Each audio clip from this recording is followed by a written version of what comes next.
And hello, all my fellow nerds out there. This is Northern Richie, and welcome to Doki Doki Night Rain. This is yet another DDLC mod that I found while going around the internet. I know basically zilch about it. I know nothing about this thing aside from it being a DDLC mod, but it looked interesting. And on the description, it said that it was actually inspired by other interesting thriller novels or even movies like Close Encounters with the Third Kind and Stranger Things. Apparently, now I myself never really watched Stranger Things. I just know like the one song and a few of the scenes, but that's about it. I've never watched anything of Stranger Things. And I haven't really watched Close Encounters with the Third Kind at all, but I do know about it. I've known all about all the parodies of that movie as well. But also because I couldn't really find anything else on itch.io that was free and easy to play or anything I can probably get my hands on. And also Steam and GameJolt were also kind of empty, so I relied on a DDLC mod. And honestly, this one looks pretty interesting. This looks really, really interesting. It was made 2 years ago, apparently. And I'm very happy. I'm very excited to play it. So let's just go ahead and click new game. What is your name? Oh, of course, as tradition.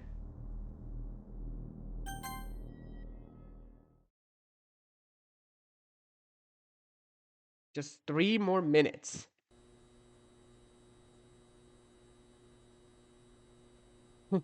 You know, it's not gonna go any faster just because you're looking at it. Who the heck are you? All I hear is that you got too much time on your hands. Hey, here's a suggestion. Why not get off your lazy ass and help out for once? You never, you never give that mouth of yours a break, do you? I don't see the big deal. A minute late, 10, even an hour. Nobody gives a hoot. The grimace before turning and cleaning the mess of cluttered left on his desk. Oh, so Jun is his name, I guess. He's a disgrace to the other guards on shift. He's lazy, has a bad attitude, and he doesn't respect others. And I bet he only got this job because his father is a politician or something, and he probably doesn't even want to fire his own son. You missed a spot. I glare at him, and he laughs before tossing a paper cup into the garbage can. As I sit back down and wait, tapping my foot, and next crew is past due for check-in. It's taking them.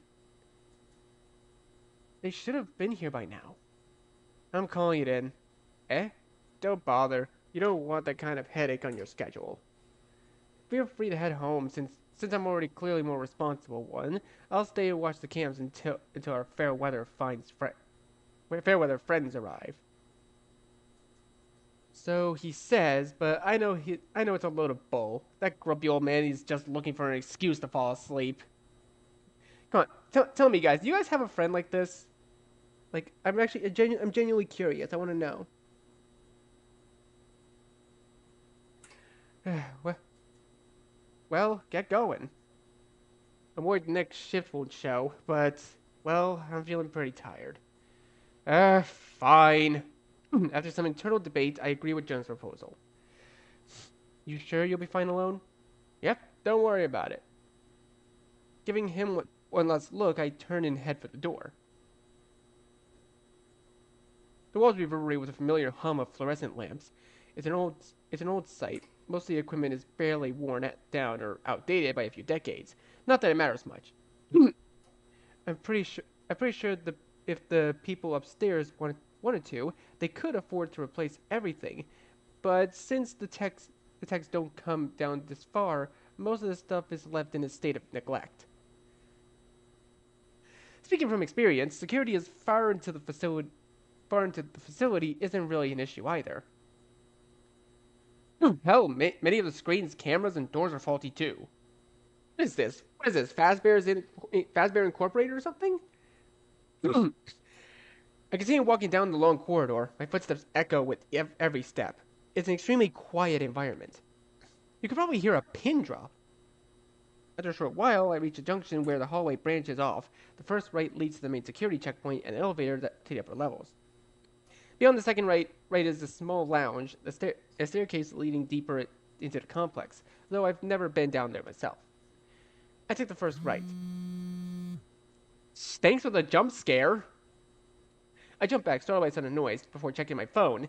It's just a message. I exhale. 2:05 a.m. Hey, Masaru, it's me. Ah, so that's our guy's name. His name is Masaru. Gotcha. I squint at the text. Did I read that right? Say? Seiko? Where are you? It's a text from Seiko, a girl I haven't seen in. No, she's probably a woman now. It's been a while since college. She and I used to be in a sort of relationship, if you could even call it that, and well, she was always very passionate about her work, even neglecting her private life. What should I say? Should I tell her how much I miss? No. Act cool. It's been forever. Have you been? No. Where are you? Listen, I can't talk just yet. I haven't got off work. You mean you're still at the base? What the hell are you doing in Koshian? They should have told you to call in sick today. I can imagine Seiko getting riled up. O- only she shouldn't know where I work. It's confidential. I was typing, was held up. I had to wait for the next shift. Pause, my finger's still hovering over the send button. Hey, Psycho, how do you know where I work?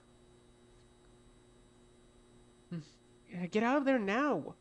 Why? What's happening? Another text. This one's from Jun.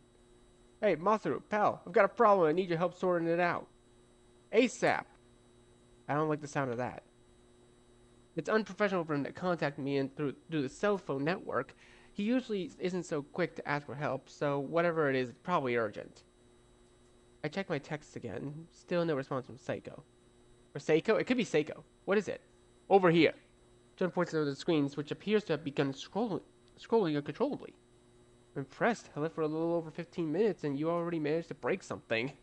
All the systems have been acting crazy. You started with the lights and the CCTV screens. It's all going nuts. What the hell am I supposed to do? Flickering lights and scrolling CRTs are telltale signs of inadequate power. How do we start the system? 3, 2, 1. When I flip the switch, the lights and buzzing monitors go silent. Great job, jackass. Now we can't see shit. Oh, queer whining. Nothing's broken. We probably just blew a fuse. I speak confidently as I power on my flashlight. This wouldn't be the first time I've been down here in the dark. It's just a quick trip to the breaker. You'd have known that if you actually read the emergency checklist. Hang on a sec. The scraggly man takes a puff from a cigarette, blowing a cloud of smoke into my face. I'll be waiting for you here, right here. If you run into any trouble, maybe you can have them read out the emergency checklist. I shake my head and turn to leave. On my way to the basement, I pass by the exit junction before continuing down the dark hall. A heavy steel door stands before me, the entrance to the main breaker room, where the electrical supply for this sector is located. Honestly, this kind of makes you forget that this is a mod for DDLC. This feels like its own game, honestly. This feels like its own thing. The door creaks as I open it. There's a switch box by the door. The panel is a bit dusty. There's a sort of burnt electrical smell hanging in the air. For main Four main override switches stack the wall. The leftmost row controls ventilation and air conditioning, while the rightmost set of dials that regulate the security system. I flip the master switch and everything comes to life, illuminating the room in a cold blue hue. Oh, what now? Look, Judd, I went over to restart the procedure. Hey, Maru, I don't know how to phrase this, but are you standing in the cold storage right now? No. It looks like someone's down there. I'll check it out. And don't forget the power cycle of the systems, like I demonstrated in the control room earlier. Over and out. Already done. What do you take me for? The hallway leading to the cold storage is dimly lit, with walls suffering far more deterioration than the surveillance sector. There's some debris on the floor. Man, they haven't cleaned this place in ages. What was that? As I approach one of the doors, a dark clank emanates from within. Hello? No reply. I walk in and flip on the lights. How was he wiring, ruining my night off? Does he think I'm some sort of electrician? This is why I hate the graveyard shift. Hello? Who is it? Uh, Nothing, no sign of anyone. The lights flicker, enveloping the room in darkness. Not again! Stand back into the hall, a cold chill passes through me as in the desolate corridor. Phone's dead, figures. Network must be down again. No service without power. Certainly not this far underground. How far underground do you work? What, do you work in the freaking core of the earth or something? The heavy steel doors in cold storage loom into view. That's odd. The mechanism is still in the locked position. I move past the threshold and a gust of frigid air greets me. Hello? My voice echoes in the empty chamber. Is there anyone in there? What the? What's going on? Okay, seriously, what am I missing? Just 3 miles to go. Monica? What's the matter? You've been so quiet this whole drive. It's not like you. Oh? Okay, we're back to normal, I guess? Right then. So, are you enjoying your time in Okayama? It's been fine. Oh, so now it's us. Okay. I get it. I get it. It's one of those stories. I gotcha. I understand. You seem pretty lonely. That's not true. Yes, it is. You've been living here for a few months and you still haven't made any friends? I have friends. That's right, you did say you were planning to meet someone tonight. Someone who you haven't seen in a while. Let's not keep her waiting. I already told you it's not like that. So I say, but the truth is, I don't know how to feel.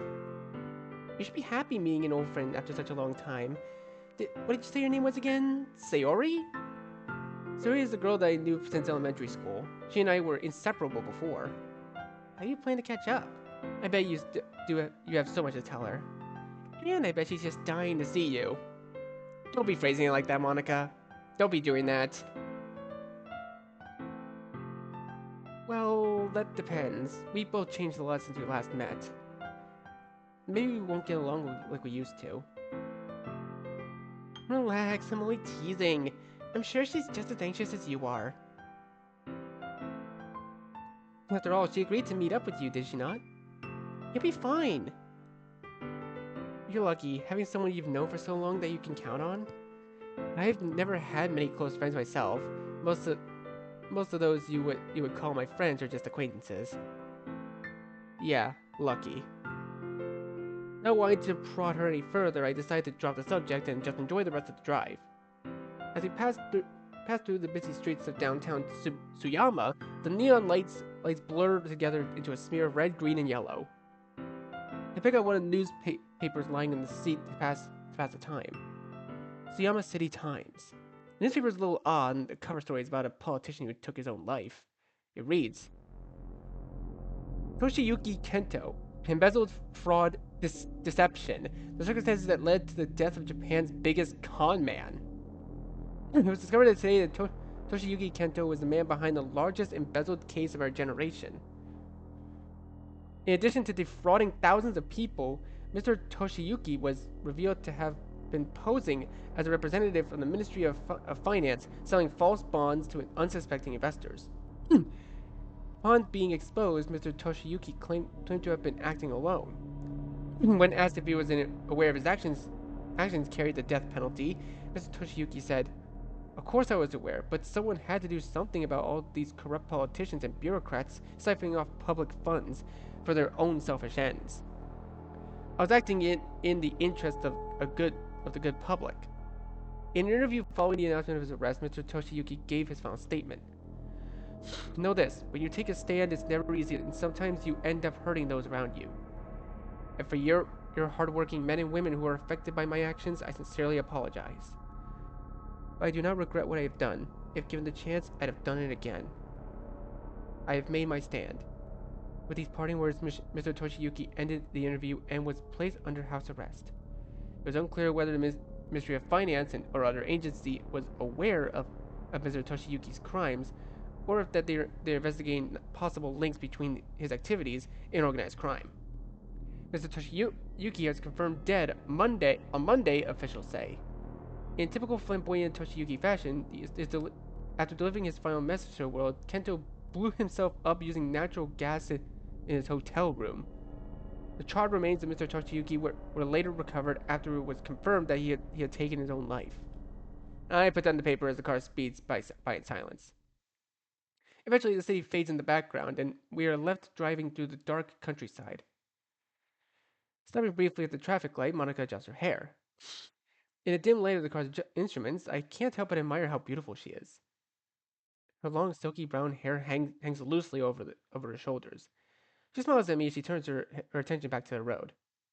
Say, hmm? Are you seeing anyone? Not currently, no. Like, do you have a boyfriend? Nope. Not for a long time. Really? But you're so. I'm so. Whoa! I grab the armrest for dear life as the car swerves narrowly, avoiding an oncoming truck. The car slowly skids to a halt as Monica regains control of the vehicle. Psst, Swip. Sorry. Jesus, Monica, are you trying to get us? Please, we're fine. It was just a little slip up. A little slip up? You're kidding. We almost died. Calm down, neither of us are hurt. Though I can't say the same for them. She gestures further down the highway where the speeding truck crossed into our lane. It looks as if the semi hit another vehicle before coming to a stop. The driver of the car, a woman around my age, appears to have been thrown completely through the windshield. Holy! Are they alright?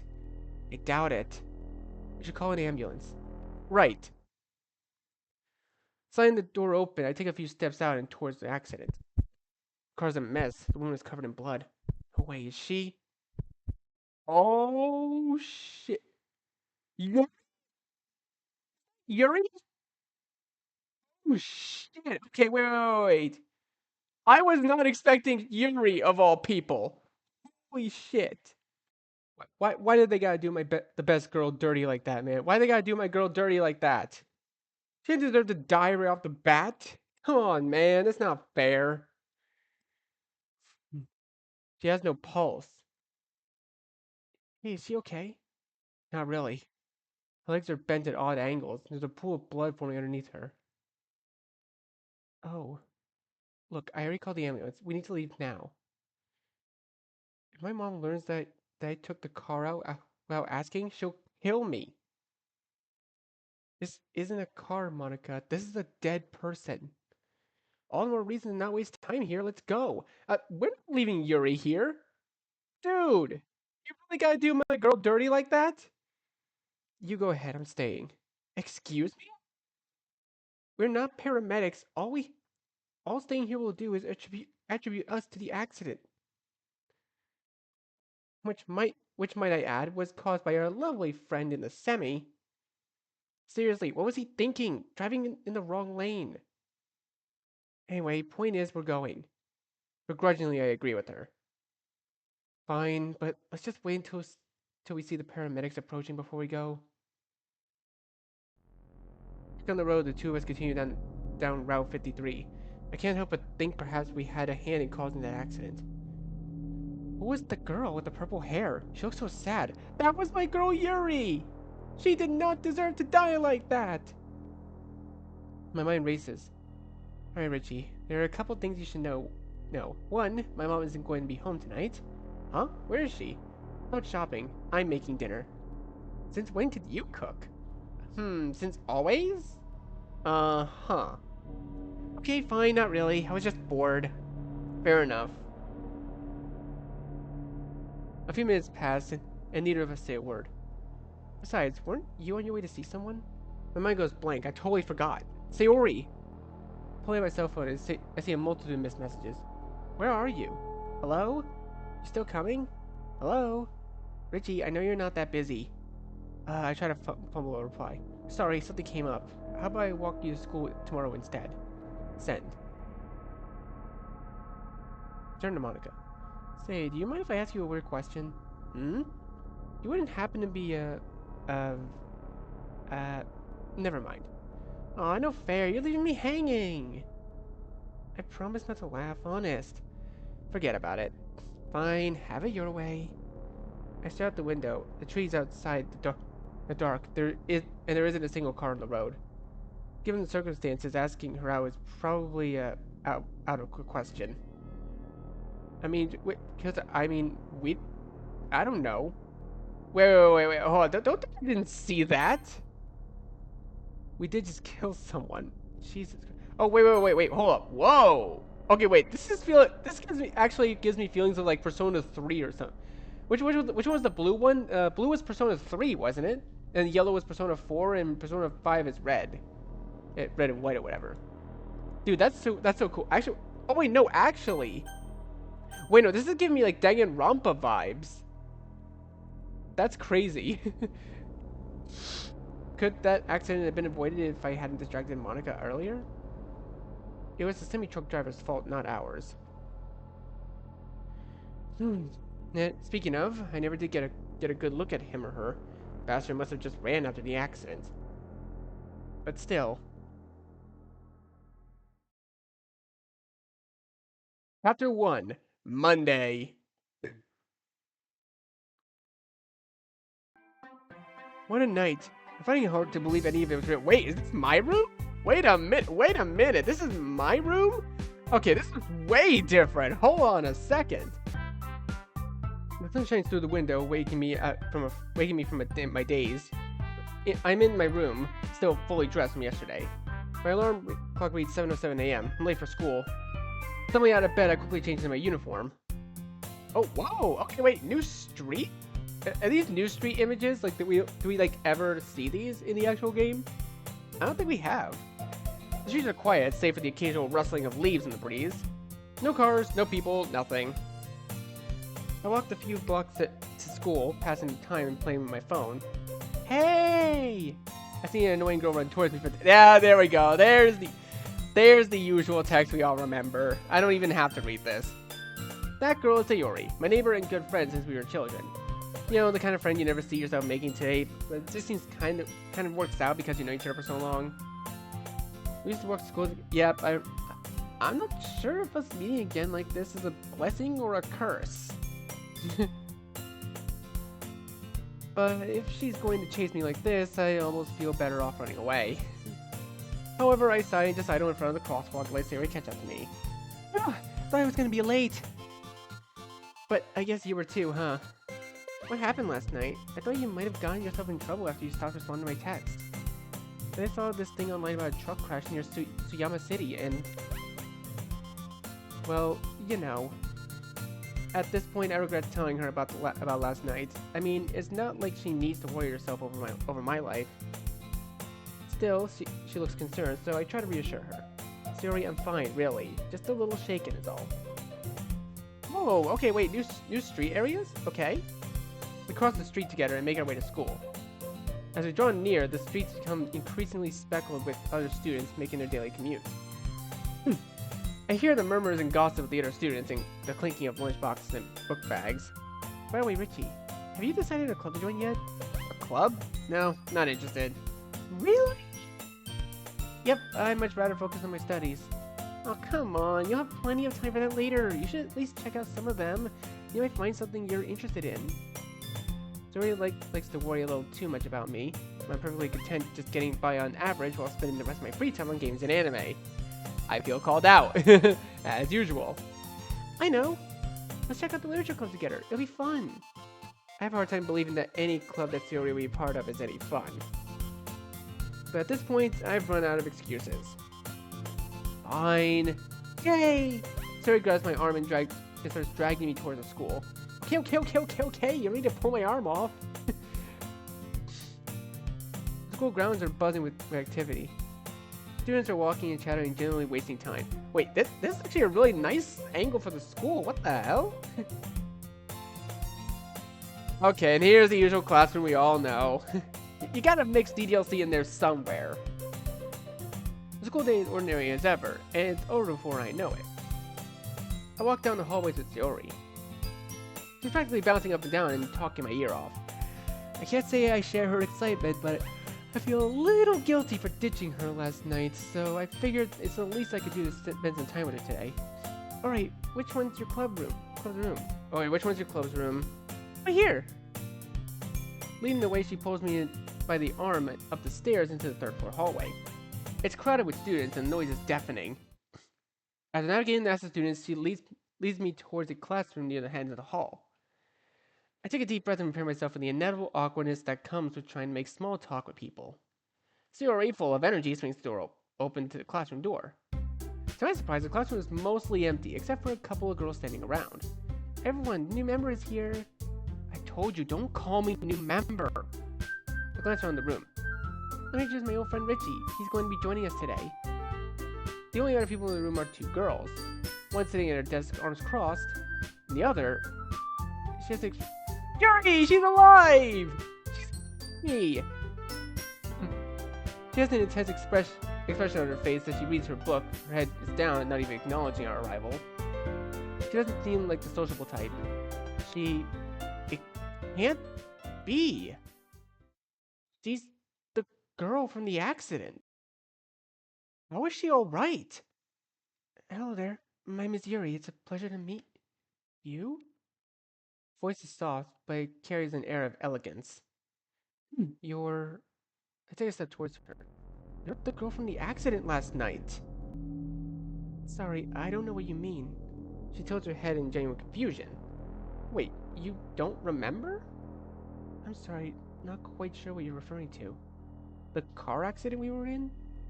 I reach for her shoulder. Hey, what are you... I examine her body, any signs of injury, but I don't find anything. Not even a scratch? There's no trace of blood or any sort of scarring. She's just a normal, healthy girl. This can't be right. But you were dead, I'm sure of it. I look up to see Yuri completely mortified by my actions. Please don't touch me like that. I'm not comfortable with this. I back away, giving her some space. Sorry. Wow, way to go, perv. Huh? He's a bit of an airhead sometimes, so please forgive him. Wait, Monica?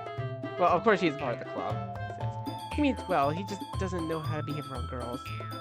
Yeah, we noticed we were kids. He's a total dork, but she's got a heart of gold. Monica, if anything, she should know what's going on. Oh, really? Well, I think he's a creep. says the girl who keeps her manga collection in the room. Come on, you two, give him a break. I mean, just look at him. He's not exactly a ladies' man, is he? Really?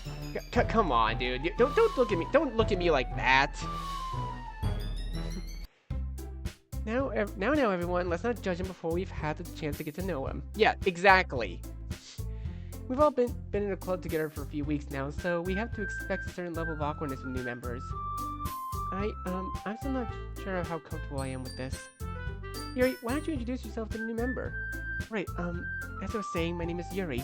I'm a senior, and I really do love books. Most of my free time is spent reading them. I hope we can be friends. She smiles nervously, clearly embarrassed by all the attention. Please don't make any assumptions about me because of my appearance. I take another look at her. Her long dark hair flows down her back, framing her pale face. If not for her timid demeanor, I'd think she was quite pretty. What? Nothing, just sorry. You're very beautiful. Oh. Please, don't tell me you're going to fall for this guy. Class act! What? No, of course not. It's just that not a lot of people compliment me on my looks, that's all. Yeah, that's the impression I get. Natsuki! Okay, that's enough. No one's forcing you to stay here, Natsuki. I'm sure he didn't mean to offend you, right, Richie? Huh? I was distracted and lost in thought. What's happening? This club is full of incredibly cute girls. Okay, I really like that Monica's the one that blinks when everyone else isn't. That's actually a clever little detail, because, well, if you guys somehow don't know, play DDLC for yourself. But for those of you who do know, it's because she's the only one who is aware of the fourth wall and all that. But I'm pretty sure all of you know, like, the game is like, God, how long has it been since DDLC came out? September 2017. This game is literally 9 years old. It's about to turn a decade next year then. That's crazy. This game's almost 10 years old already. That is actually crazy. This, but more importantly, that girl. I think I heard them call her Yuri. She looks exactly like the woman who was killed last night. Maybe she has a twin sister? I should ask Monica about it later. But for now, so, is there a requirement to have long hair or something? Oh my god. What? It's a legitimate question. Okay, okay. Why don't you introduce yourself, Richie? Me? Okay. Hello, I'm Richie. It's nice to meet you. And yeah, I'm just an ordinary guy. I've never been a part of a club before. That's all. So, I guess I'll just hang out until I get a feel for the place, if that's cool with everyone. A lot of nerve, you know that?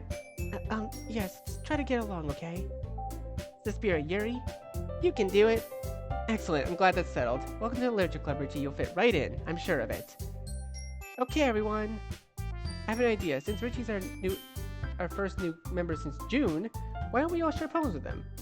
It can be anything you like. It doesn't matter if it's long or short. Just come up with something and we'll share tomorrow. Monica turns her back towards me. We have a meeting every day or turns back towards me. We have a meeting every day after school, so just show up when you're ready, okay? Anyway, I think that's everything. Thank you all for coming and have a good night. Taking my leave, I head down the stairs into the courtyard, waiting for Sayori to catch up. Sayori's babbling away, talking about her day, her friends, and whatever else is on her mind. However, I, however, am unable to concentrate on anything but what I saw back in the classroom. Sayori, Nazuki, Yuri, and of course Monica. Will I really be happy spending every day after school in the literature club? Perhaps I'll have a chance to go closer to one of these girls. Or perhaps not. I've got better things to do than listen to them discuss their favorite poems. I mean, that's kind of the only thing you can do, so... Besides, it's not like there aren't any other clubs to join. And then there's a problem with that girl Yuri. Is she really a girl I saw last night? Can't be. I mean, how many people can look exactly alike? I mean, the odds are low. It's like 1 in a trillion, I think. It's literally 1 in 1 trillion. So the odds are low, but never 0. But still, how can someone go from being dead to perfectly fine in a matter of hours? Questions. I suppose I have some answers when I ask Monica about it tomorrow.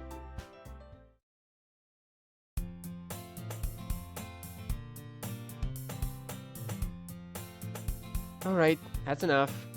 The manager, Mr. Igarashi, stands behind the register counting till.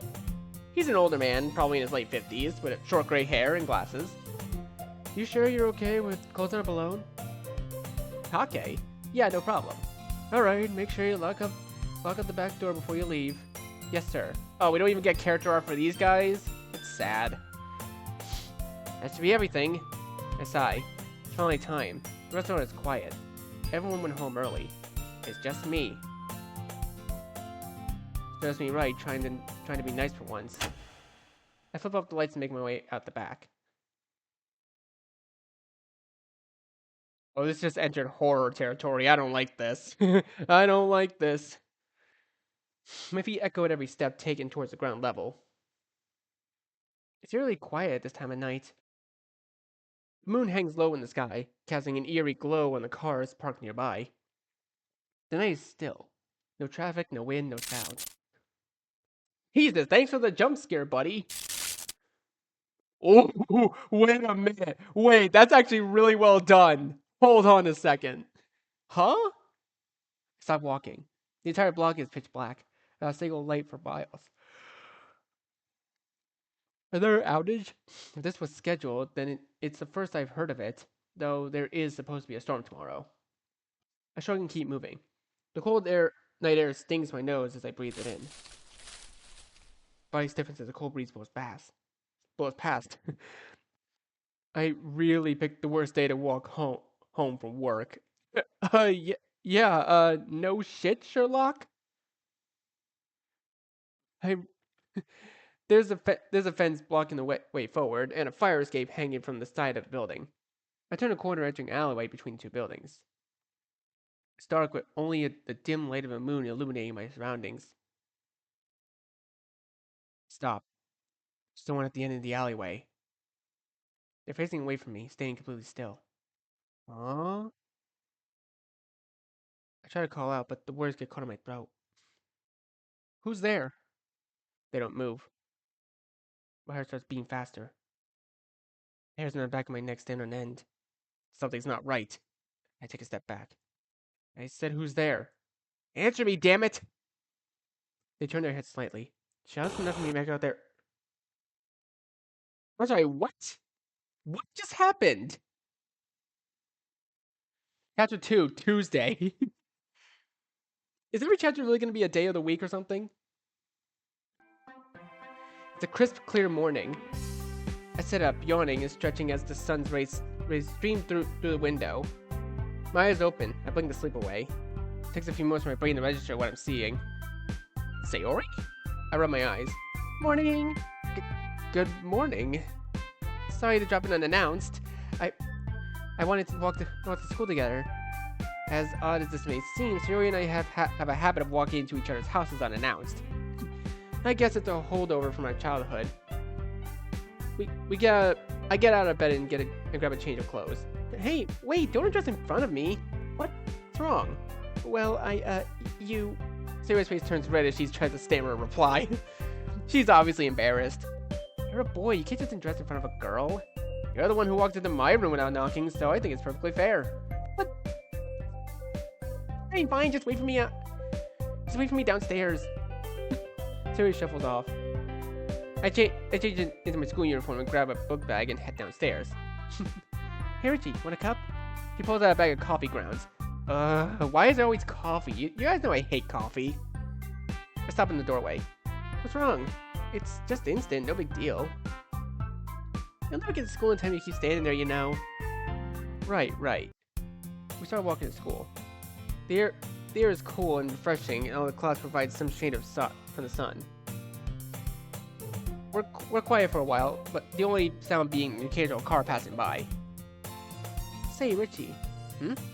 You don't have a girlfriend, do you? Huh? No. I figured as much. She giggles as we continue walking. We pass several military vehicles and looks like another drill. You kidding? Have you seen my schedule? I glance over at the Humvee driving by. I can't tell if it's a real military vehicle or not. Well, yeah, but I thought maybe you were, like, a secret player or something. You're smart, athletic, pretty cute too. But there are a lot of girls who would be interested in you. I'm not exactly the best at talking to girls. I shake my head and she laughs. The last bell rings, signaling the end of the day. Phew. I step out into the hallway. The hallways are packed with students. Everyone is in a hurry to get to their after-school clubs or just go home. I take a deep breath and head towards literature club. I wonder what the rest of the day is in store for me. She's been absent since yesterday. You didn't hear? Her family moved. Well, that's what I heard at least.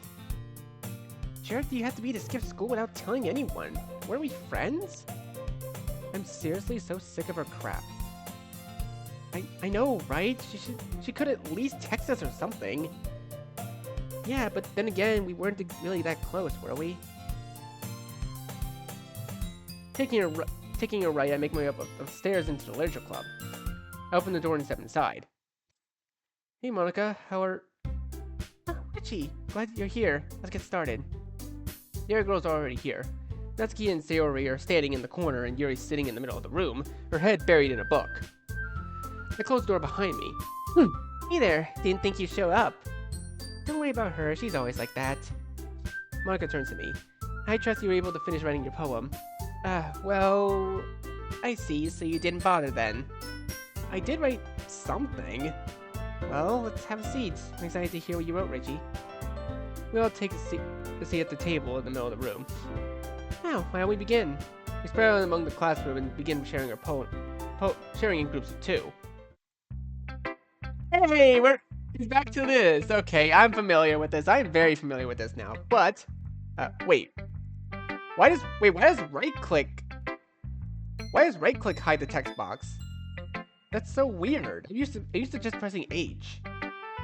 Okay, I guess I have to do this then.